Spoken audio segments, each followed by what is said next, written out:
Hi friends, నేను మీ శ్రీనివాస్ని. నిన్న India Afghanistan match అయితే జరిగింది. చాలా మంది చూసుంటారో చూడలేదు, ఎందుకంటే చిన్న టీం కాబట్టి పెద్దగా చూసుండకపోవచ్చు. గ్రౌండ్స్ కూడా ఖాళీగానే ఉన్నాయి, పెద్దగా జనాభా లేదని చెప్పొచ్చు. వ్యూవర్షిప్ కూడా తక్కువగానే ఉంది.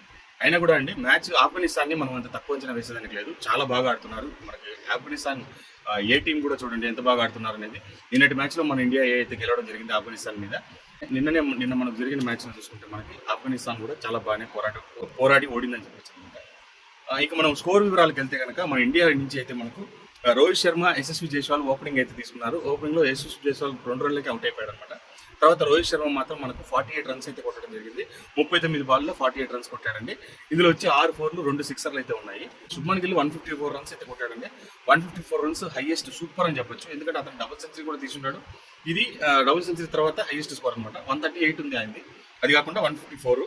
ఇది కేవలం 110 బంతుల్లోనే అతను 22 4లు 2 సిక్సర్ల సహాయంతో 154 రన్స్ అయితే కొట్టాడు అనమాట. మంచి బ్యాటింగ్, ఎక్సలెంట్గా ఆడాడని చెప్పొచ్చు. అలాగే ఇషాన్ కిషన్ అండి, ఎంత బాగా ఆడాడంటే ఒక లెవెల్లో T20 రేంజ్లో ఆడేశాడు అనమాట. 79 బాల్స్లో మనకు 125 రన్లు కొట్టడం జరిగింది. 7 సిక్సర్లు 4 4లు 7 సిక్సర్ల సహాయంతో 125 పరుగులు చేశాడు. 2 సిక్సర్లు కొట్టి నెక్స్ట్ బాల్కి అవుట్ అయిపోయాడు అనమాట. ఇతను కూడా కరోటే అనే బౌలర్కి అయితే అవుట్ అవ్వడం జరిగింది. కరోటాకి 76 రన్లకి 4 వికెట్లు తీసుకున్నాడండి ఆఫ్ఘనిస్తాన్ తరఫున. మిగతా వాళ్ళందరూ ఒక్కొక్క వికెట్ అయితే తీసుకున్నారు. ఇంకా నెక్స్ట్ చూసుకుంటే వీళ్ళిద్దరి పార్ట్నర్షిప్ 224 రన్లు పార్ట్నర్షిప్ అయితే వచ్చిందండి. మన ఇండియా తరఫున థర్డ్ హైయెస్ట్ పార్ట్నర్షిప్ అనుకుంటాను. తర్వాత ఇంకా చూసుకుంటే మనకు దీంట్లో నెక్స్ట్ ఆడిన వాళ్ళు అయ్యర్ ఒక 26 రన్స్ అయితే కొట్టడం జరిగింది. సుందర్ మనకు 19 రన్స్ అయితే కొట్టాడు.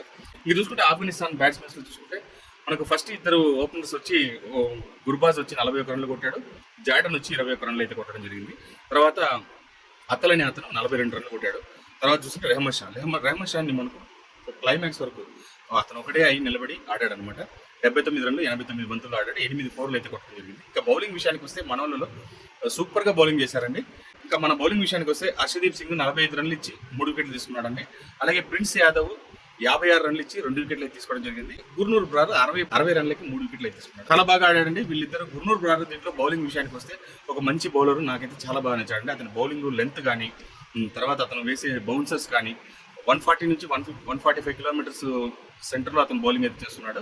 కాన్షియస్గా ఒక మంచి స్పీడ్ అయితే ఇస్తున్నాడు. అంతేకాక ఒక మంచి బౌలర్ దొరికాడని చెప్పొచ్చు. ఇండియన్ టీంలో యాక్చువల్గా ఇండియా అంతా వెతికినా కూడా ఎక్కువగా బౌలర్స్ కాదు కానీ బ్యాట్స్మెన్స్ ఎక్కువ దొరుకుతున్నారు, బౌలర్స్ చాలా తక్కువ దొరుకుతున్నారు. అందులో ఎస్పెషల్లీ ఫాస్ట్ బౌలర్స్, స్పిన్నర్స్ అయినా ఉన్నారు కానీ ఫాస్ట్ బౌలర్స్ చాలా తక్కువ ఉన్నారు అనమాట.